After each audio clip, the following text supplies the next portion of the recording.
Pennsylvania's statutes of limitation for sexual crimes have been revised numerous times since 1982. The most recent amendment, as of 2002, requires child sexual abuse cases to be initiated by the date of the child victim's 30th birthday. The experts have told us that this statute is still too short. We ourselves have seen that many victims do not come forward until deep into their 30s, 40s, and even later. Moreover, even the 2002 amendment cannot be applied to the cases we have seen because changes that lengthen a limitations period cannot be used to revive criminal prosecutions that were already barred under the original deadline, as the United States Supreme Court has recently made clear. See Stogner v. California, Volume 539 of the U.S. Supreme Court reports on page 607, 2003. Tommy dropped the empty shotgun, snatched up the Desert Eagle, slipped and fell backward. He landed on his butt on the bow deck with his feet still in the anchor well. The gun was beaded with rain. His hands were wet and shaking, but he didn't drop the weapon when he landed. Clambering over the railing, shrieking in triumph, the serpent-eyed Samaritan loomed over Tommy.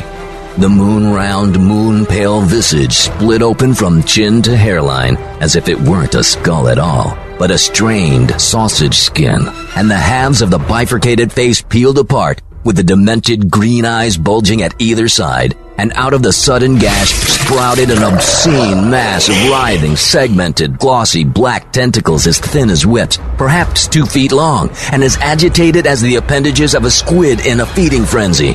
At the base of the squirming tentacles was a wet sucking hole full of clashing teeth. 2, 4, 5, 7 times Tommy fired the .44 Magnum. The pistol bucked in his hands and the recoil slammed through him hard enough to rattle his vertebrae. At such close quarters, he didn't have to be as first-rate a marksman as Dell was, and every round seemed to strike home. The creature shuddered with the impact of the shots and pitched backward over the pulpit railing. Pincers flailed, grabbed, and one of them locked tightly on the steel tubing.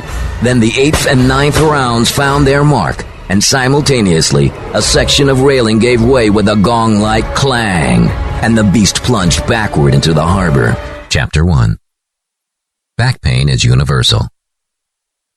The American Chiropractic Association estimates that as many as 80% of Americans will experience back pain at some time in their lives, and as many as 31 million are experiencing back pain at any one time. The numbers may seem astronomical, but the latest numbers from the Bureau of Labor Statistics report that back pain is responsible for 62% of people who miss work.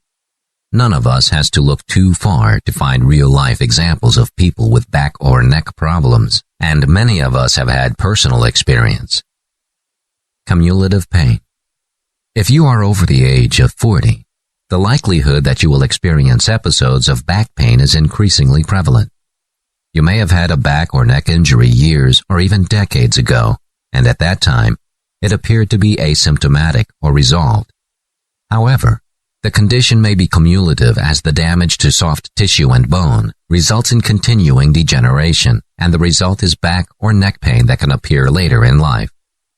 This can be confusing, since a recent onset of pain may appear to have started from something as ordinary as stepping off a curb, sleeping in an awkward position, or playing a weekend game of touch football. This episode of pain is acute and sudden, but the underlying cause can be linked to the original injury or condition. In a city that is in search of a bright future, and from the heart of the financial business center of Kuwait, we chose the site to introduce United Tower. The United Tower. On around 5,000 square meters rises the tallest building in the Sharq district, consisting of 60 floors, smoothly reaching to the clouds.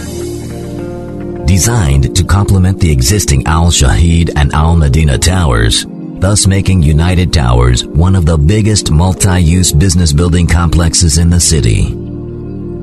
An exquisite 11 floors of elegant residential space high up the tower offers a range of housing apartments of different sizes and layouts suitable for stylish residents. The United Tower has the most advanced technological equipment and modern architectural design for commercial towers in the world. These units consist of 1, 2, or 3 bedrooms equipped with the latest and modern specifications, which shows luxury and a sense of creativity. The tower has a wide commercial area distributed on 5 floors with breathtaking designs. The commercial offices extend 43 floors high, equipped with an integrated network of information and communication systems. Make yourself comfortable. Sitting upright with a straight spine. With your eyes closed, look at the point midway between the eyebrows on your forehead. Inhale slowly, counting to 8.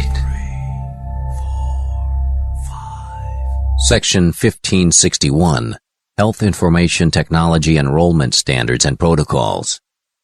Title 30 of the Public Health Service Act. Title 42 of the United States Code, Section 300 JJ et sequentia, is amended by adding at the end of the following. Quote, Subtitle C. Other Provisions. Section 3021, Health Information Technology Enrollment Standards and Protocols. Subsection A. In general. Paragraph 1. Standards and Protocols. Not later than 180 days after the date of enactment of this title, the Secretary, in consultation with the HIT Policy Committee and the HIT Standards Committee, shall develop interoperable and secure standards and protocols that facilitate enrollment of individuals in federal and state health and human services programs, as determined by the Secretary.